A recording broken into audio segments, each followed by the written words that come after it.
ان الحمد للہ والصلاة والسلام علی رسول اللہ۔ محترم سامعین، میں آج آپ لوگوں کے حوالے کروں گا قرآن کریم کی آیت جو چند احکام پر مشتمل ہے۔ ارشاد ربانی ہے: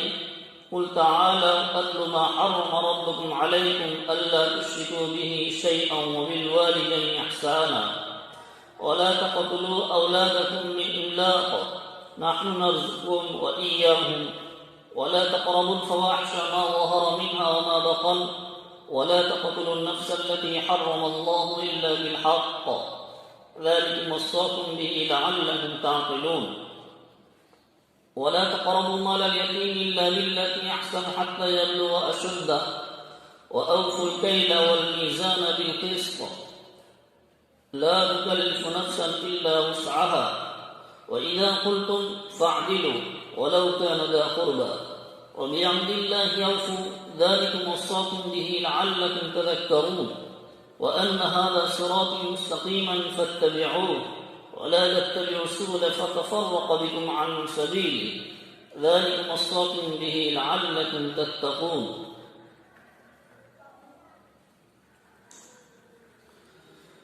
ترجمہ یہ ہے: اے محمد صلی اللہ علیہ وسلم، آپ فرما دیجئے کہ تم لوگ آؤ، میں تلاوت کر رہا ہوں ان چیزوں کی جنہیں تمہارے رب نے تم پر حرام کیا ہے، یہ کہ تم اس کے ساتھ اللہ کے ساتھ کسی چیز کو شریک نہ کرو اور والدین کے ساتھ حسن سلوک کرو۔ وَلَا تَقْتُلُوا أَوْلَادَكُمْ مِنْ إِمْلَاقٍ، اور اپنی اولاد کو قتل نہ کرو فقر کے خوف سے۔ نَحْنُ نَرْزُقُكُمْ وَإِيَّاهُمْ، ہم تم کو بھی روزی دیتے ہیں اور ان کو بھی روزی دیتے ہیں۔ وَلَا تَقْرَبُوا الْفَوَاحِشَ مَا ظَهَرَ مِنْهَا وَمَا بَطَنَ، اور فاحش کے قریب بھی نہ جاؤ، بے حیائی کے کام کے قریب بھی نہ جاؤ، چاہے وہ ظاہری طور پر ہو یا باطنی طور پر ہو۔ وَلَا تَقْتُلُوا النَّفْسَ الَّتِي حَرَّمَ اللَّهُ إِلَّا بِالْحَقِّ، اور اس نفس کو قتل نہ کرو جسے اللہ تعالی نے حرام کیا ہے مگر یہ کہ حق کے ساتھ۔ ذَلِكُمْ وَصَّاكُمْ بِهِ لَعَلَّكُمْ تَعْقِلُونَ، یہ وصیت ہے جسے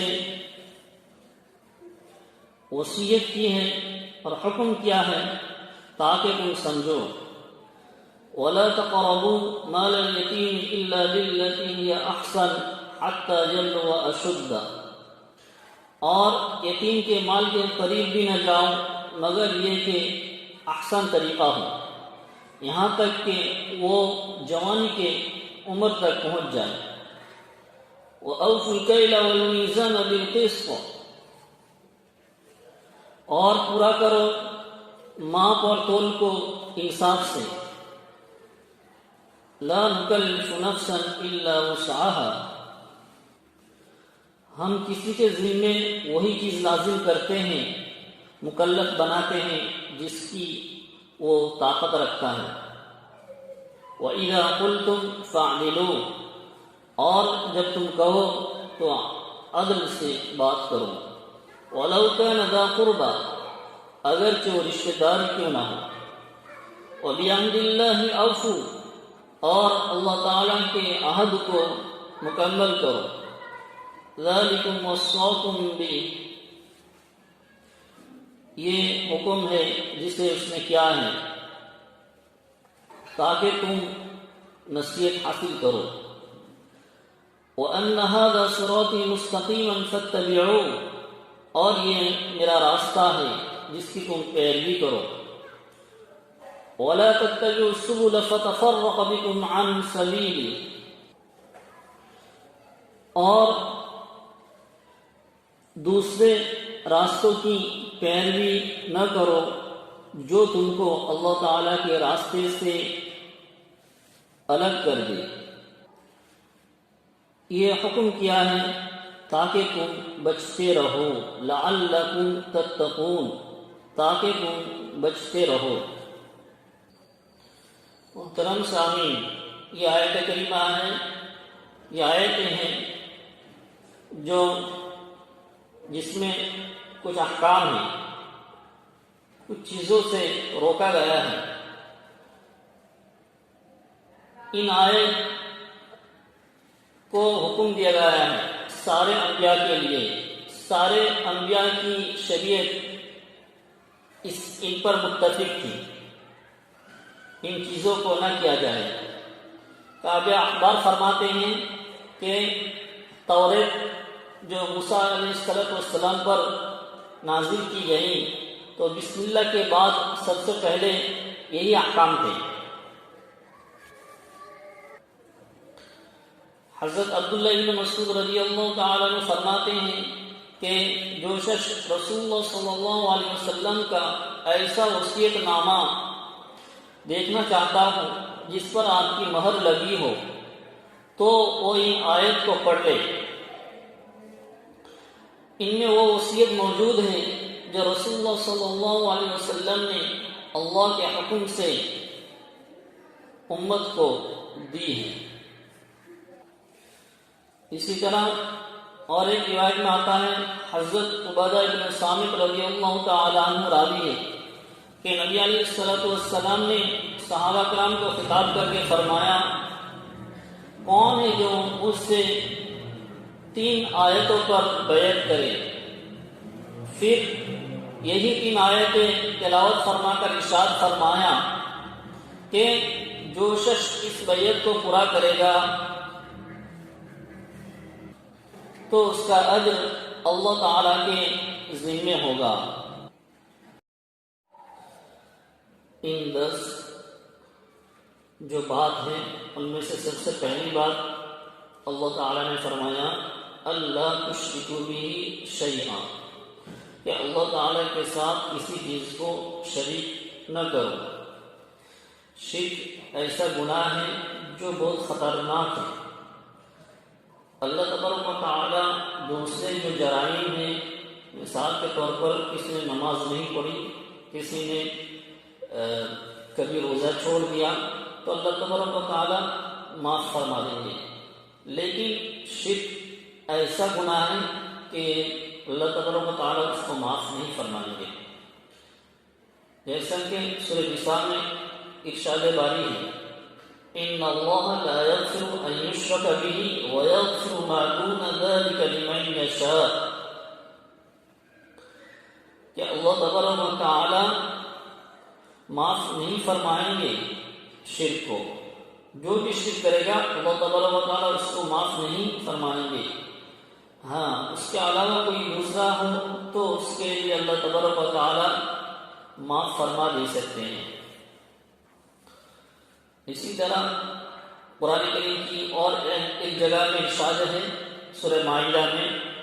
إِنَّهُ مَن يُشْرِكْ بِاللَّهِ فَقَدْ حَرَّمَ اللَّهُ عَلَيْهِ الْجَنَّةَ وَمَأْوَاهُ النَّارُ وَمَا لِلظَّالِمِينَ مِنْ أَنصَارٍ، کہ اللہ تبارک و تعالی حرام فرما دیتے ہیں جنت کو اور اس کا ٹھکانہ جہنم بنا دیتے ہیں جو آدمی اللہ تعالیٰ کے ساتھ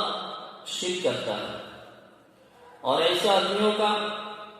کوئی مددگار نہیں، ظالمین کا کوئی مددگار نہیں ہے۔ جو بھی شرک کرتا ہے چاہے وہ کیسا بھی آدمی ہو، بہت زیادہ نماز پڑھنے والا ہو، بہت بڑا عالم ہو، بہت بڑا ولی ہو، بہت بڑا مجاہد ہو، بہت بڑا سخی ہو، لوگوں کی زیادہ مدد کرنے والا ہو، کوئی بھی انسان ہو،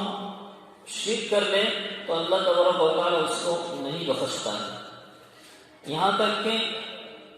امت کو سمجھانے کے لیے انبیاء کرام تک کو کہا ہے کہ اگر تم بھی شرک کرو گے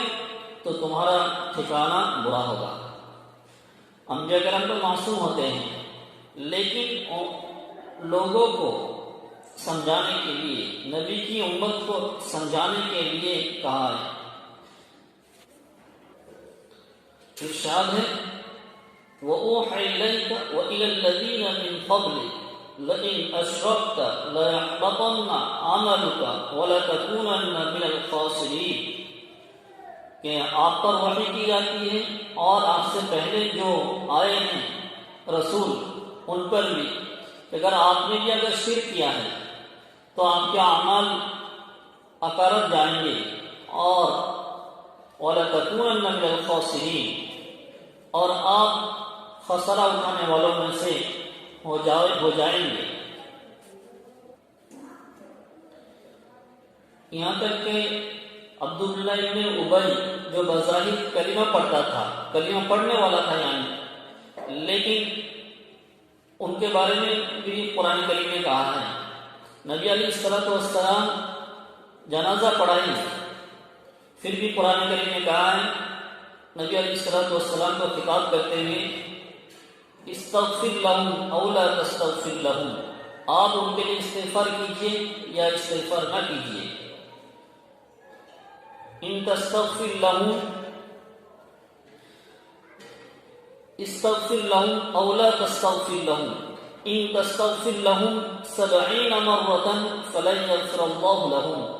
اگر آپ 70 مرتبہ بھی استغفار کر لیں گے تب بھی اللہ تبارک و تعالیٰ ان کو نہیں بخشیں گے۔ یہ جو نان مسلم بہت آدمی ایسے ہوتے ہیں، بہت سے لوگ ایسے ہوتے ہیں کہ بہت لوگوں کی خدمت کرتے ہیں، پیسہ خرچ کرتے ہیں، لوگوں کی مدد کرتے ہیں، نصرت کرتے ہیں، قربانیاں بھی دیتے ہیں، بعض نان مسلم ایسے ہوتے ہیں، تو کیا وہ اللہ تبارک و تعالیٰ کے نزدیک قابل قبول ہے؟ کیا وہ جنت میں جا سکتا ہے؟ نہیں جا سکتا ہے۔ اگر تاریخ کا مطالعہ کیا جائے تو عرب کے جو مشرک تھے وہ بھی حاجیوں کو پانی پلانے کے شوق رکھتے تھے اور پلاتے تھے، اسی طرح طواف کرتے تھے، لوگوں میں ایثار و قربانی دیتے تھے، لوگوں میں پیسہ خرچ کرتے تھے، لیکن پھر بھی وہ کچھ کام نہیں آئیں گے۔ جیسا کہ روایت میں ہے عبداللہ بن جدعان ایک کافر تھا، حضرت عائشہ رضی اللہ تعالیٰ عنہ نے حضرت صلی اللہ علیہ وسلم سے سوال کیا کہ وہ جاہلیت میں مہمان نوازی اور صلہ رحمی کرتا تھا، اور جو لوگ ناحق گرفتار ہو جاتے تھے ان کی مدد کرتے تھے، اسی طرح جو قیدی ہوتے تھے ان کو چھڑایا کرتے تھے، پڑوسیوں کے حق میں بہت حسن سلوک سے پیش آتے تھے، غریبوں کو کھانا کھلانے کا کام تھا۔ کیا یہ سب کام مفید ثابت ہوں گے؟ تو آپ نے فرمایا کہ اگر وہ ایمان لے آتا تو یہ سب کام اس کے لیے مفید ثابت ہوتے۔ کوئی آدمی نماز بھی پڑھتا ہے، روزہ بھی رکھتا ہے، زکوٰۃ بھی دیتا ہے، لوگوں پر دل کھول کے خرچ کرتا ہے، اس کے ساتھ ساتھ وہ قبر میں جا کے سجدہ کرتا ہے، اسی طرح جو اللہ والا ہے قبر میں سویا ہوا ہے اس سے مانگتا ہے، تو اس کے یہ عمل یعنی صحیح نہیں ہے۔ یہ کوئی کتنے بھی زیادہ اثار کرنے والا ہو، لیکن اگر وہ دور سے یہ سب کام کرتے ہیں تو پھر قابل نہیں ہے، وہ بھی ایک شرک کے دائرے میں سمجھا جائے گا۔ دوسرا حکم ان آیت میں جو دیا گیا ہے کہ اللہ تعبدوا بہ شیئا وبالوالدین احسانا، دوسرا حکم وبالوالدین احسانا، کہ والدین کے ساتھ اچھا معاملہ کرو اور حسن سلوک کرو۔ یہ بات جان لینی چاہیے کہ قرآن کریم میں کئی مقامات ہیں جہاں پہلے عقیدہ توحید اختیار کرنے اور شرک سے بچنے کی بات کہی گئی ہے کہ تم شرک نہ کرو، اللہ ہی کی عبادت کرو۔ دوسرا حکم جو دیا گیا ہے وہ والدین کے ساتھ حسن سلوک کرنے کا، اس لیے کہ انسان دنیا میں بظاہر آنے کا سبب والدین ہی بنتے ہیں. اصل تو اللہ تبارک و تعالیٰ انسان کو بنانے والے ہیں، لیکن ظاہری شکل میں جو انسان دنیا میں آتا ہے وہ اس کے والدین ہی ذریعہ بنتے ہیں. اس لیے دوسرا حکم یہ دیا گیا ہے جیسا کہ بنی اسرائیل میں ہے. سورہ بنی اسرائیل میں وَقَضَىٰ رَبُّكَ أَلَّا تَعْبُدُوا إِلَّا إِيَّاهُ وَبِالْوَالِدَيْنِ إِحْسَانًا، اور تیرے رب نے حکم دیا ہے کہ اس کے سوا کسی کی عبادت مت کرو اور ماں باپ کے ساتھ حسن سلوک کرو. اسی طرح سورہ بقرہ میں آتا ہے وَإِذْ أَخَذْنَا مِيثَاقَ بَنِي إِسْرَائِيلَ لَا تَعْبُدُونَ إِلَّا اللَّهَ وَبِالْوَالِدَيْنِ إِحْسَانًا، اور وہ زمانہ یاد کرو جب ہم نے بنی اسرائیل سے قول قرار لیا کہ اللہ کے سوا کسی کی عبادت مت کرنا اور ماں باپ کی اچھی طرح خدمت گزاری کرنا. اسی طرح سورہ نساء میں آتا ہے وَاعْبُدُوا اللَّهَ وَلَا تُشْرِكُوا بِهِ شَيْئًا وَبِالْوَالِدَيْنِ إِحْسَانًا، اللہ کی عبادت کرو اور اس کے ساتھ کسی چیز کو شریک نہ کرو اور والدین کے ساتھ اچھا معاملہ کرو. ان آیت سے معلوم ہوتا ہے کہ جہاں اللہ تعالیٰ کی حق کی رعایت کرنی چاہیے سب سے اہم ہے، لیکن اللہ کے حق کے بعد اب دوسرا جو درجہ ہے والدین کے ساتھ حسن سلوک کرنا ہوتا ہے. اسی لیے آیت میں ذکر کیا گیا ہے اللہ تعالیٰ کا حق روزہ ہے، نماز ہے، زکوٰۃ ہے، اس کے سامنے عاجزی کرنا ہے. اللہ تعالیٰ کا شریک کرنے والا جو مردود ہوتا ہے اللہ تعالیٰ کے دربار سے اس کو دھتکارا دیا جاتا ہے. وہیں پر والدین کا حق مارنے والا، والدین کے ساتھ برا سلوک کرنے والا ممروز ہوتا ہے. جیسا کہ مفسرین نے لکھا ہے سورہ بنی اسرائیل کی آیت کی تفسیر کرتے ہوئے ارشاد ہے اِمَّا يَبْلُغَنَّ عِندَكَ الْكِبَرَ أَحَدُهُمَا أَوْ كِلَاهُمَا فَلَا تَقُل لَّهُمَا أُفٍّ وَلَا تَنْهَرْهُمَا وَقُل لَّهُمَا قَوْلًا كَرِيمًا وَاخْفِضْ لَهُمَا جَنَاحَ الذُّلِّ مِنَ الرَّحْمَةِ وَقُل رَّبِّ ارْحَمْهُمَا كَمَا رَبَّيَانِي صَغِيرًا رَبُّكُمْ أَعْلَمُ بِمَا فِي نُفُوسِكُمْ إِن تَكُونُوا صَالِحِينَ فَإِنَّهُ كَانَ لِلْأَوَّابِينَ غَفُورًا. اگر تیرے پاس ان میں سے ایک یا دونوں بڑھاپے کو پہنچ جائے تو ان کو کبھی اف کا لفظ بھی نہ کہنا اور ان کو نہ جھڑکنا اور ان سے خوب ادب سے بات کرنا اور ان کے سامنے شفقت سے انکساری کے ساتھ جھکے رہنا.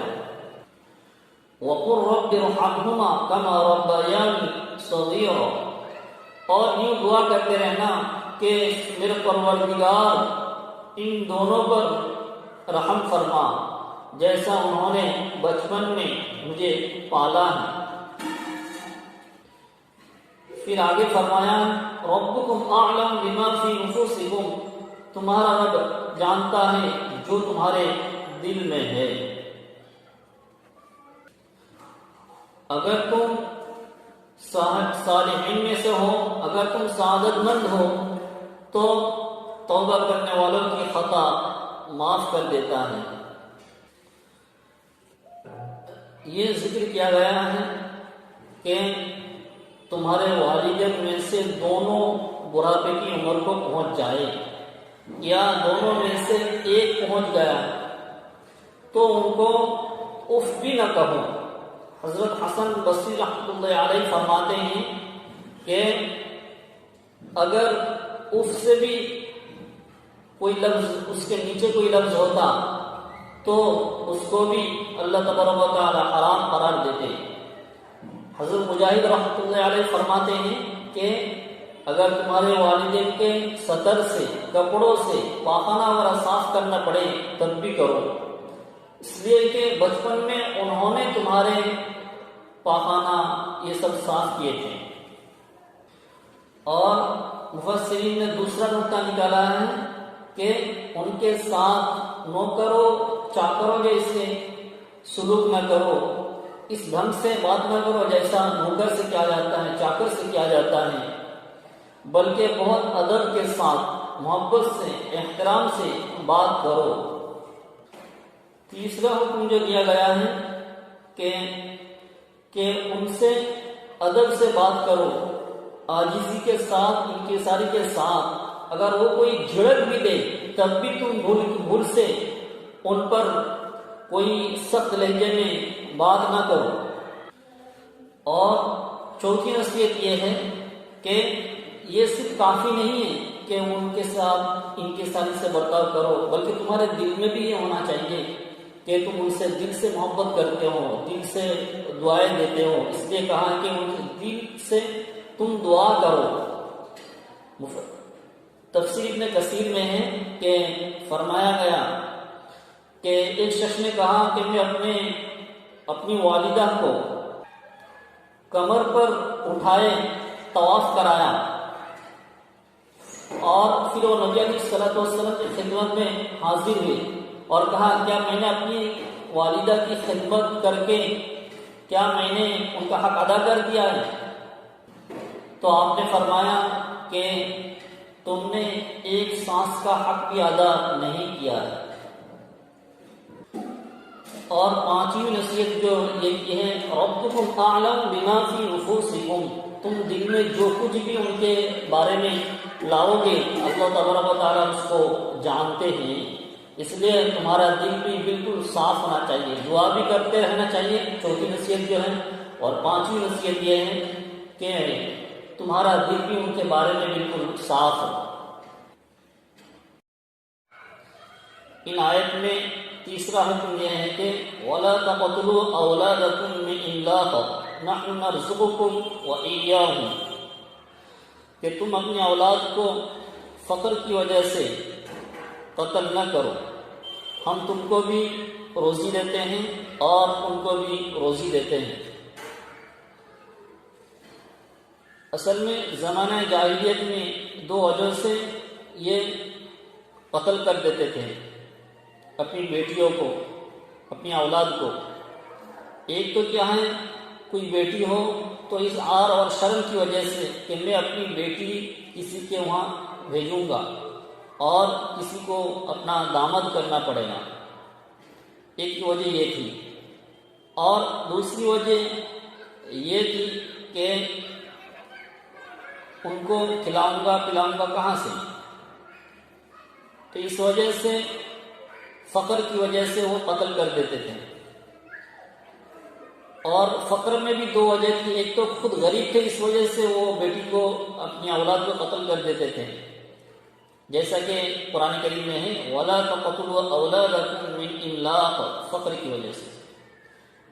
اور دوسری جگہ قرآن کریم میں خشیۃ من املاق بھی کہا ہے کہ وہ اپنی اولاد کو قتل کر دیتے تھے فقر کے خوف سے، یعنی ابھی وہ غریب نہیں تھا، پھر بھی اگر وہ اپنی اولاد کو کھلائیں گے پلائیں گے تو یہ ڈر تھا کہ کہیں وہ غریب بن جائے، اس لیے وہ قتل کر دیتے تھے۔ لیکن اللہ تبارک و تعالیٰ نے کہا کہ نحن نرزقکم وإیاہم، کہ ہم ان کو بھی روزی دیتے ہیں اور تم کو بھی روزی دیتے ہیں۔ روزی دینے والے جو ہیں اللہ تعالیٰ ہیں، اور اللہ تعالیٰ روزی دیتے ہیں،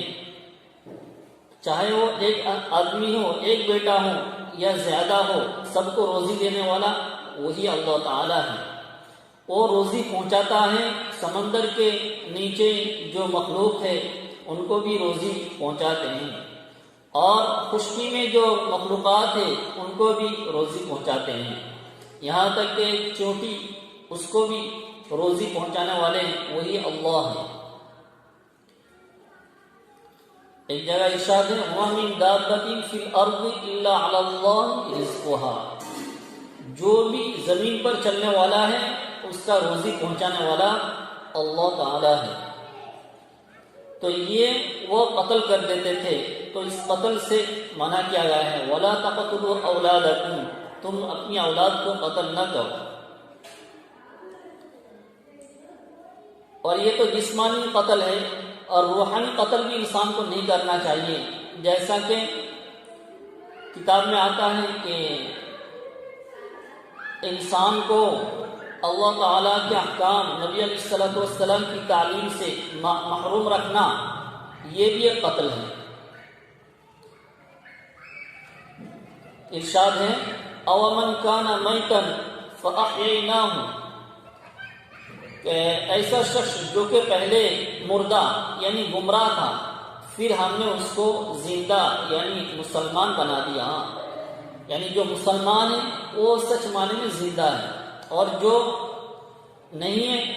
تو وہ سچ معنی میں زندہ نہیں ہے، گویا مردہ ہے۔ وَلَا تَقْرَبُوا الْفَوَاحِشَ مَا ظَهَرَ مِنْهَا وَمَا بَطَنَ، بے حیائی کے قریب نہ جاؤ، چاہے وہ ظاہری طور پر ہو یا باطنی طور پر ہو۔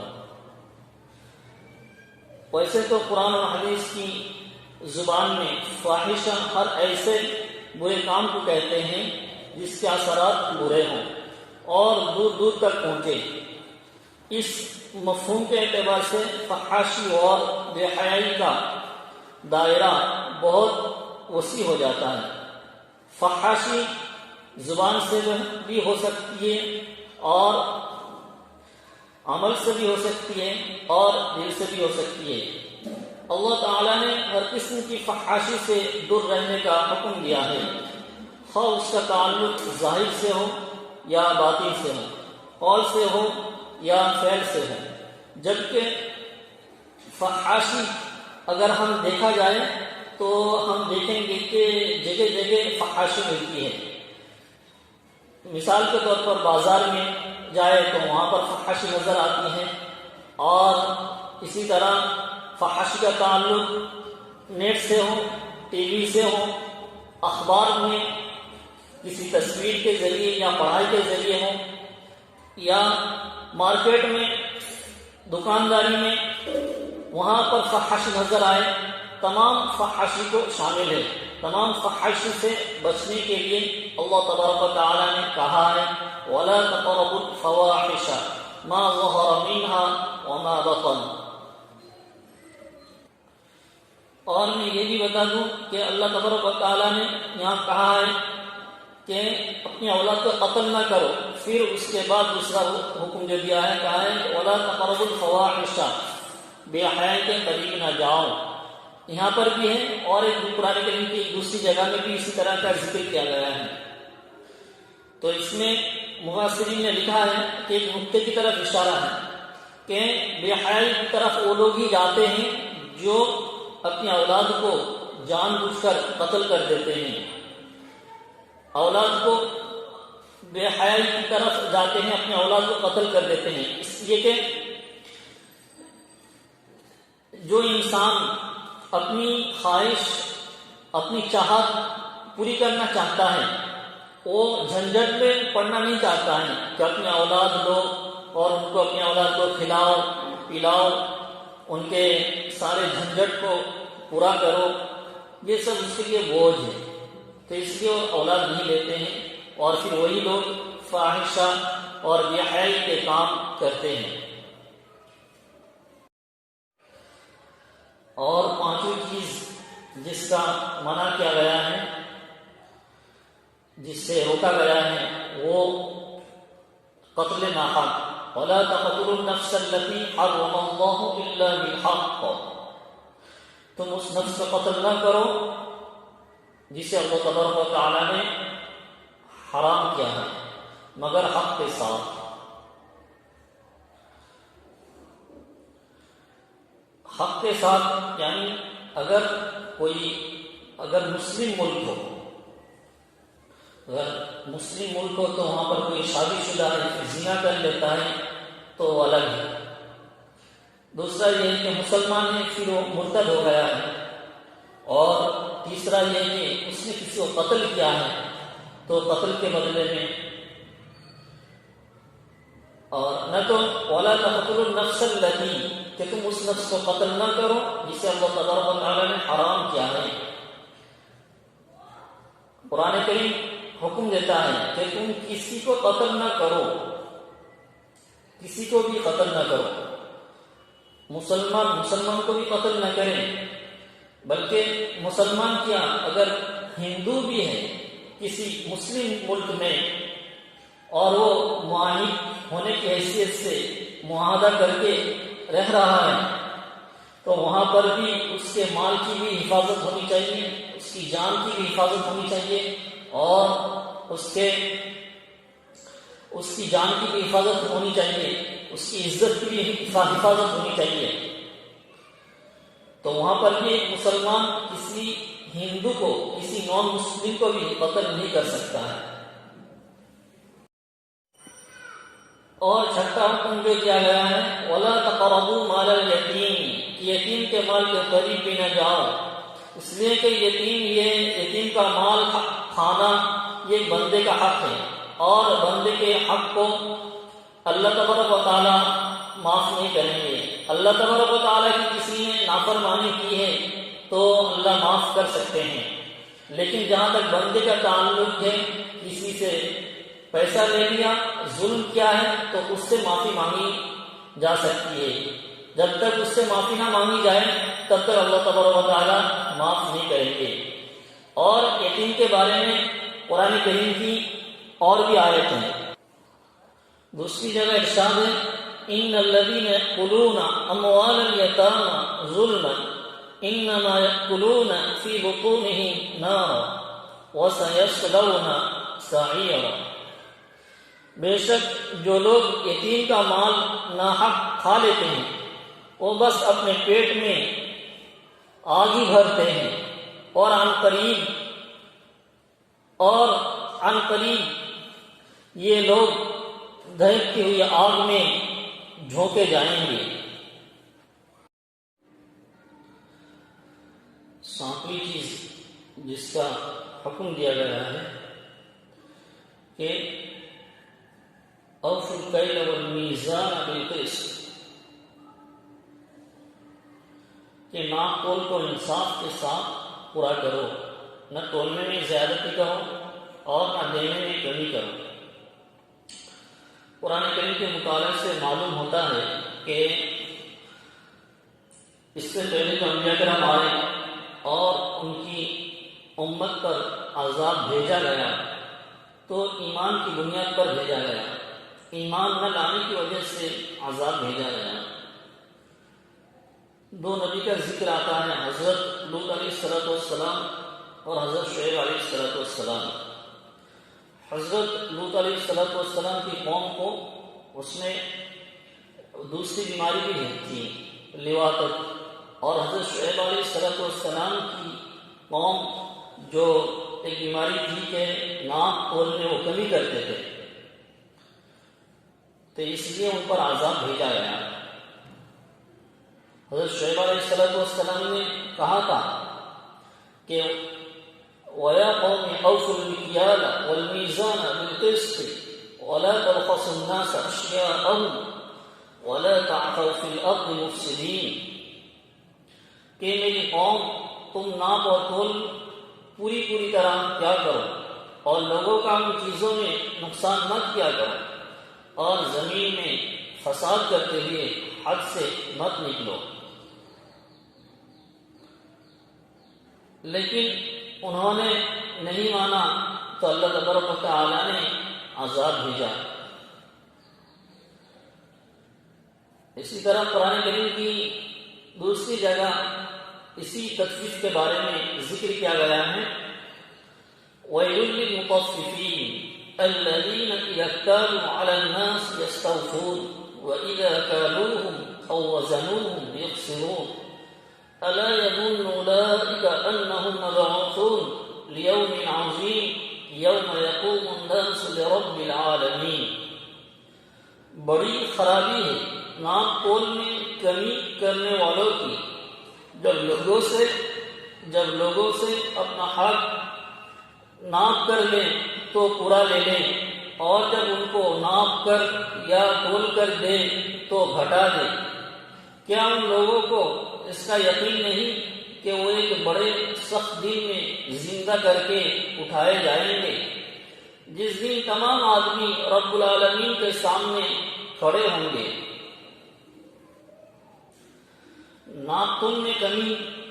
جسے قرآن نے تخفیف کہا ہے، علماء نے لکھا ہے کہ تخفیف کی صورتیں بہت ساری ہیں۔ ایسا بھی ہے کہ کوئی ٹیچر ہے، کلاس میں پڑھاتا ہے، اب اس میں ٹائم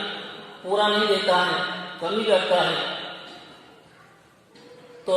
یہ بھی تخفیف میں داخل ہے۔ اسی طرح کوئی مزدور کام کرتا ہے مالک کے سرپرستی میں، وہاں پر وہ پورا ٹائم نہیں لگاتا ہے، ٹائم ضائع کرتا ہے اور پیسہ لیتا ہے، تو یہ بھی تخفیف میں داخل ہے۔ اسی طرح امام مالک رحمۃ اللہ علیہ نے موطا میں حضرت عمر رضی اللہ تعالیٰ عنہ سے نقل کیا ہے کہ انہوں نے ایک شخص کو نماز کے ارکان میں کمی کرتے دیکھا تو فرمایا کہ تو نے تخفیف کر دی، یعنی جو حق تھا، جو واجب تھا، اس کو ادا نہیں کیا۔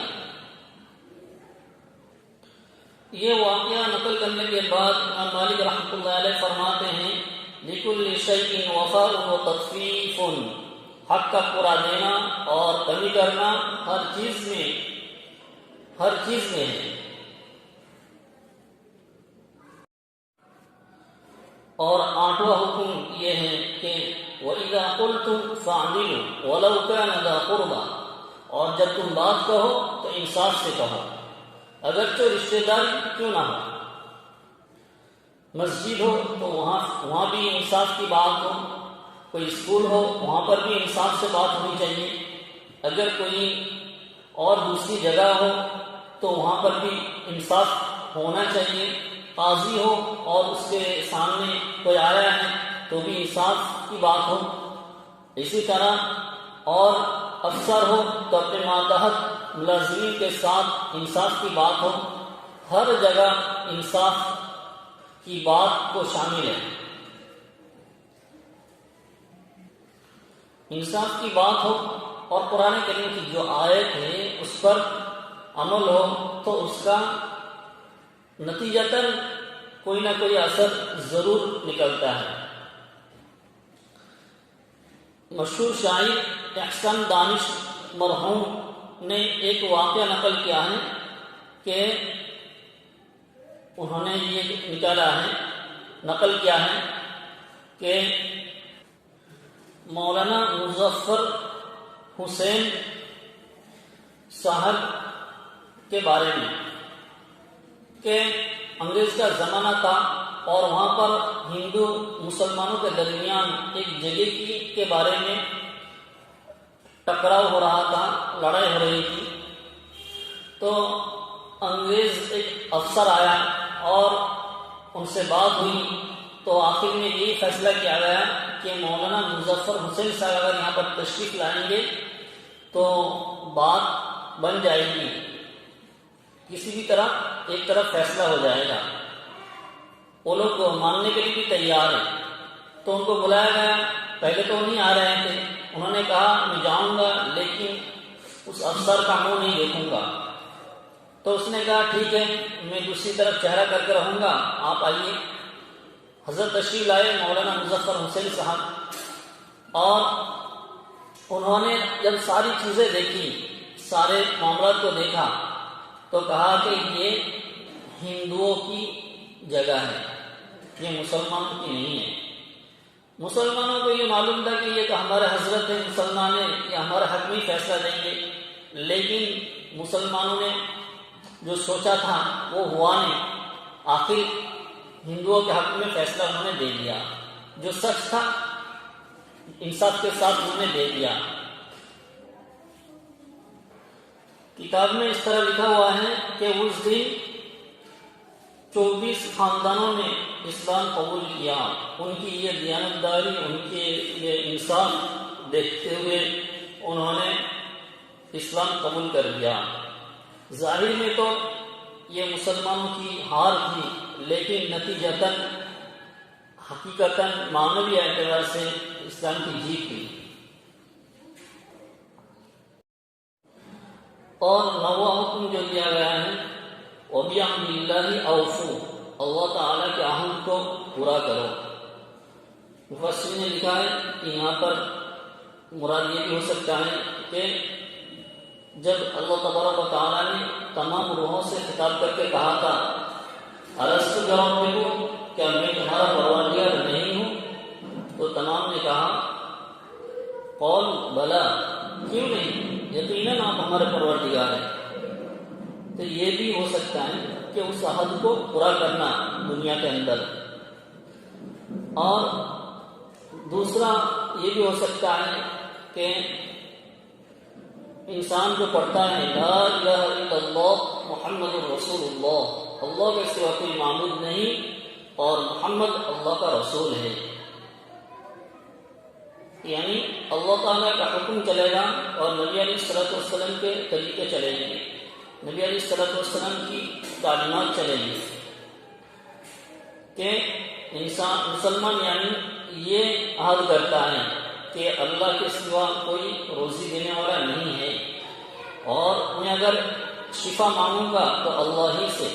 میں اگر اپنی ترقی مانگوں گا تو اللہ تعالیٰ ہی سے، میں اگر اولاد مانگوں گا تو اللہ ہی سے،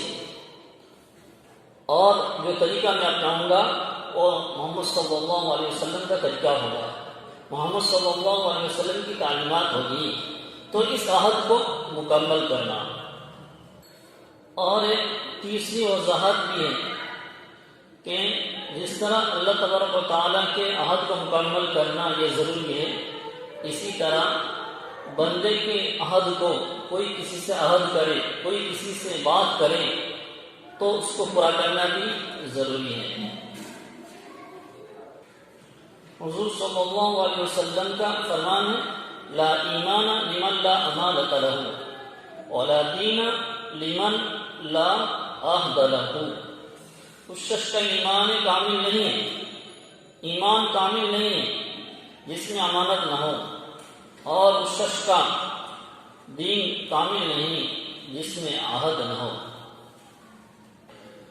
عہد کی پاسداری نبی علیہ الصلوۃ والسلام بھرپور کرتے تھے، صحابہ کرام رضوان اللہ تعالی علیہم اجمعین بھرپور کرتے تھے۔ نبی علیہ الصلوۃ والسلام کے بارے میں کئی واقعات ہیں، بدر کے میدان میں آ رہے ہیں اور ایک عہد والے آدمی سے ملاقات کر لی ہے، بدر کے میدان میں نبی علیہ الصلوۃ والسلام تھے اور ایک صحابی کسی کافر سے عہد کر کے آئے، تو نبی علیہ الصلوۃ والسلام نے کہا کہ آپ نے عہد کیا ہے، اس لیے آپ اس میں شریک نہ ہوں۔ اسی طرح حضرت عمر رضی اللہ تعالیٰ عنہ کے بارے میں آتا ہے کہ حضرت عمر رضی اللہ تعالیٰ عنہ انہیں ہرمزان کو ایک مرتبہ قید کر کے لائے، کئی مرتبہ وہ پکڑے گئے لیکن پھر عہد کر کے نکل گئے، اس کی خیانت کر دی۔ ایک مرتبہ قید ہو کے آئے تو حضرت عمر رضی اللہ تعالیٰ عنہ نے کہا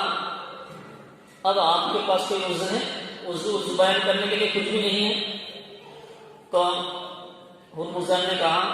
کہ مجھے ڈر لگتا ہے کہ میں عذر بیان کروں کہ اس سے پہلے میں قتل کیا جاؤں۔ حضرت عمر رضی اللہ تعالیٰ عنہ نے فرمایا کوئی ڈرنے کی ضرورت نہیں ہے۔ پھر ہرمزان نے کہا کہ مجھے پیاس لگ رہی ہے، ذرا پانی دیا جائے۔ حضرت عمر رضی اللہ تعالیٰ عنہ نے کہا کہ ان کو پانی دو، پانی دیا گیا۔ تو اس نے کیا کیا، کہا کہ مجھے ڈر لگ رہا ہے کہ میں پانی پیوں کہ اس سے پہلے میں مارا جاؤں۔ تو پھر حضرت عمر رضی اللہ تعالیٰ نے کہا کہ پانی جب تک نہ پیوں تب تک میں کچھ نہیں کروں گا، قتل وتل نہیں کروں گا۔ حضرت عمر رضی اللہ تعالیٰ نے جیسے ہی کہا، ہرمزان نے کیا کیا، پانی گرا دیا اور پھر کہا کہ آپ نے کہا کہ یہ پانی جب تک نہ پیوں تب تک میں قتل وغیرہ کچھ بھی نہیں کروں گا، اور میں نے تو پانی گرا دیا، وہ پانی وہ پیا نہیں، آپ قتل بھی نہیں کر سکتے۔ تو عمر رضی اللہ تعالیٰ عنہ جلالی مزاج کے تھے، غصے ہو گئے فوراً۔ حضرت انس رضی اللہ تعالیٰ عنہ تھے، کہا کہ حضرت عمر رضی اللہ تعالیٰ عنہ سے کہ یہ سچ کہہ رہے ہیں، آپ نے کہا کہ ان کو قتل نہیں کروں گا جب تک پانی نہ پیا جائے۔ تو اور دوسرے صحابہ کرام نے بھی تائید کی۔ تو حضرت عمر رضی اللہ تعالیٰ عنہ نے کہا ٹھیک ہے، پھر میں عہد جو کیا ہے اس کی خیانت نہیں کروں گا، بول کے ان کو چھوڑ دیا۔ پھر انہوں نے جب یہ اخلاق دیکھا، یہ اسلام کی عہد کی پابندی دیکھی، اسلام کا کردار دیکھا، تو رمضان مسلمان ہو گئے۔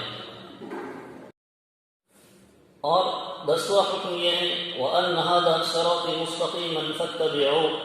وَلَا تَتَّبِعُوا السُّبُلَ فَتَفَرَّقَ بِكُمْ عَنْ سَبِيلِهِ، کہ یہ دین میرا سیدھا راستہ ہے، سو اس میں چلو، اس راستے پر چلو اور دوسری راہوں پر مت چلو کہ وہ راہیں تم کو اللہ کی راہ سے جدا کر دیں گی۔ یہ آخری بات ہے جس کا ان آیت میں حکم دیا گیا ہے کہ یہ دین اور یہ جو قرآن حدیث یہ میرا سیدھا راستہ ہے،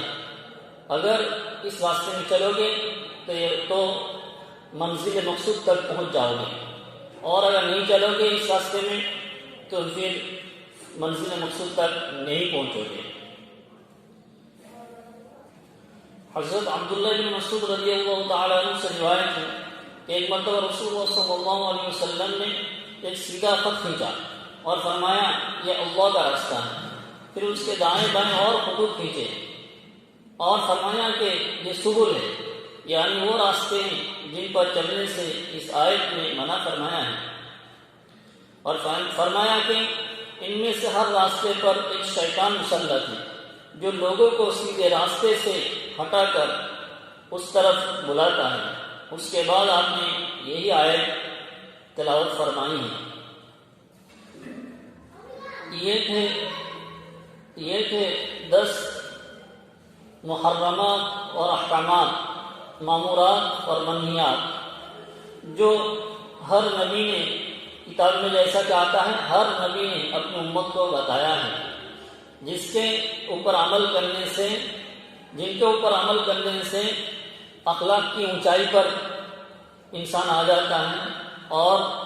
گری ہوئی چیزوں سے دور چلا جاتا ہے۔